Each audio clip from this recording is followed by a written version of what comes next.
जो स्टूडेंट्स यहाँ बैठे हैं, आपसे मैं एक छोटी सी बात कहना चाहती हूँ। आपने एपीजे अब्दुल कलाम साहब का नाम सुना है ना सबने?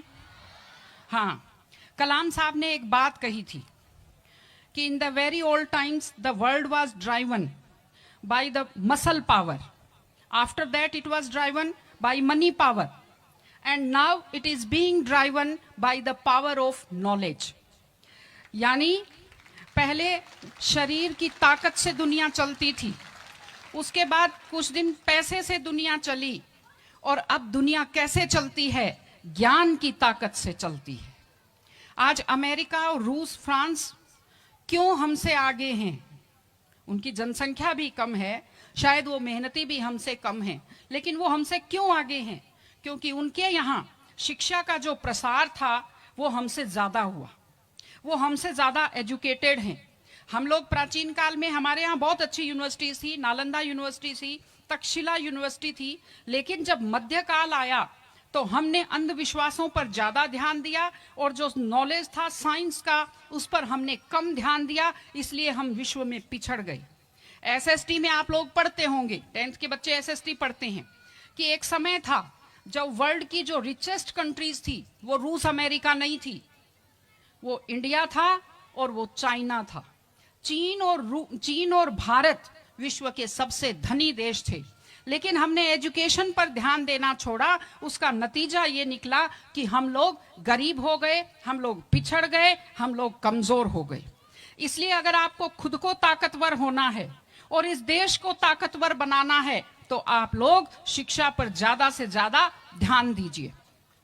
हमारी बेटियां यहां बैठी हुई हैं, आप लोग बहुत खुश किस्मत हैं, आपकी किस्मत अच्छी है कि आपने इस जमाने में जन्म लिया है जब लड़कियों को स्कूल भेजा जाता है, जब लड़कियां बराबरी के अधिकार के साथ आत्मसम्मान से जिंदगी जी सकती हैं। मैं अभी सोफे पर अकेली बैठी हुई थी, फिर उसके बाद शिफा जी आए और फिर उसके बाद संतोष जी आए, तो हमें जगह हमारी बढ़ती गई। मैंने कहा भाई पुरुषों सिंहासन खाली करो, महिलाएं आती हैं।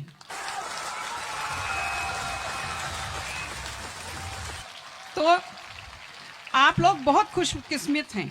आपकी दादी नानी कितना मेहनत करती थी, सांस नहीं ले पाती थी खुलकर, घूंघट से चेहरा ढककर रखना पड़ता था, जोर से बोल नहीं पाती थी, कानाफूसी में बात करती थी, और आप कितने सम्मान के साथ अपना बैग लेकर के पूरे विश्वास से आप स्कूल आते हो। बहुत खुशकिस्मती की आपके लिए बात है, आपको इसका फायदा उठाना चाहिए। आपको कोशिश करनी चाहिए कि आप एक मजबूत नारी बने, और आपसे मैं कहना चाहती हूं कि आपके ऊपर बहुत विश्वास करते, आपके पेरेंट्स आपको घर से बाहर भेजते हैं, अपने माता पिता को हमेशा अपने मन में रखिए। दूसरी चीज आप बच्चों से जो कहना चाहती हूँ, आजकल क्या है, पहले तो घर में बहुत सारे बच्चे होते थे, संयुक्त परिवार होता था, चलते ही कोई सिर में थप्पड़ मार देता था, बच्चों को बुरा नहीं लगता था, टीचर्स की मार खाते रहते थे, हंसते रहते थे। आजकल 1-2 बच्चे होते हैं घर में, बच्चे बहुत सेंसिटिव होते हैं। आप लोगों को जब आपके माता पिता टोकते हैं, आपके टीचर्स टोकते हैं, आपको बुरा लगता है। आपको बुरा नहीं लगना चाहिए, क्योंकि ये वो लोग हैं जो आपकी चिंता करते हैं। मैं आपको एक छोटा सा किस्सा सुनाऊंगी। एक गाय जंगल में चल रही थी, अचानक उसने देखा एक बाघ पीछे दौड़ा। गाय भी भागी जान बचाने के लिए, सामने दलदल था, वो दलदल में थोड़ा चली, वो दलदल में फंस गई। बाघ भी पीछा करता हुआ आया, वो भी दलदल में फंस गया, लेकिन गाय से थोड़ी दूरी पर था, चल नहीं पाया। तो गाय हंसी और उसने बाघ से कहा, बाघ तू तो गया, तू मरेगा। तो बाघ ने कहा, तुम क्या हंस रही हो, तुम भी तो मरोगी दलदल में। उसने कहा, मैं नहीं मरूंगी, देखना। शाम को जब मालिक ने देखा गाय नहीं आई, वो 2-4 लोगों को लेकर आया। जब देखा गाय दलदल में फंसी हुई है, वो रस्से लाया, लकड़ी लाया और गाय को निकालकर बाहर किया। तो गाय ने बाघ को कहा, बाघ तुझे कोई नहीं निकालेगा, मैंने कहा था ना, जिसको संभालने वाले होते हैं वो दलदल में फंसकर नहीं मरता।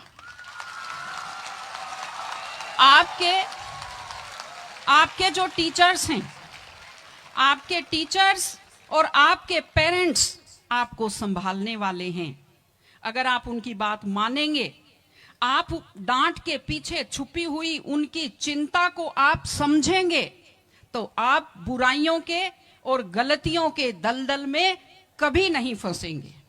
इसलिए अपने माता पिता को, विशेषकर अपनी माँ का चेहरा अपने दिमाग में रखिए, अपने दिल में रखिए कि वो आपके ऊपर कितना विश्वास करते हैं, वो आपकी कितनी चिंता करते हैं, घर पे आपका इंतजार करते हैं, आपके लिए हमेशा वो दुआएं करते हैं। आपके माता पिता जब मंदिर में जाते हैं खुद के लिए कुछ नहीं मांगते, जब वो बचत करते हैं उस पैसे से खुद के लिए कुछ नहीं खरीदते, वो पैसा आप लोगों पर खर्च करते हैं। उनकी इस चिंता को समझिए, अपने टीचर्स की चिंता को समझिए। मैं आप सबको बहुत शुभकामनाएं देती हूं कि आप लोग, आपकी बुद्धि तीव्र हो, आपका मन बहुत समृद्ध हो, आपका हृदय बहुत संवेदनशील हो।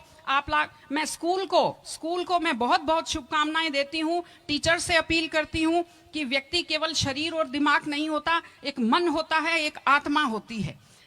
माइंड जो है, mind is sharpened by the knowledge and information. दिमाग तो तेज होता है, लेकिन बच्चों का मन समृद्ध कीजिए, उन्हें कमजोर पर दया करना सिखाइए, उन्हें परिवार के प्रति संवेदनशील बनना सिखाइए कि वो एक अच्छे संपूर्ण नागरिक बने, जिसको कहते हैं कंप्लीट पर्सनैलिटी, वैसे बने। मैं स्कूल को, आप सब बच्चों को, आपको ढेर सारी शुभकामनाएं देती हूं। आप अच्छे व्यक्तित्व बने, आप अच्छे नागरिक बने, एक मजबूत परिवार का, मजबूत देश का और एक अच्छे समाज का आप निर्माण करें। आपने बुलाया, हमें सुना, हमें सम्मान दिया, मैं हृदय से आभारी हूं। बहुत बहुत धन्यवाद। नमस्कार।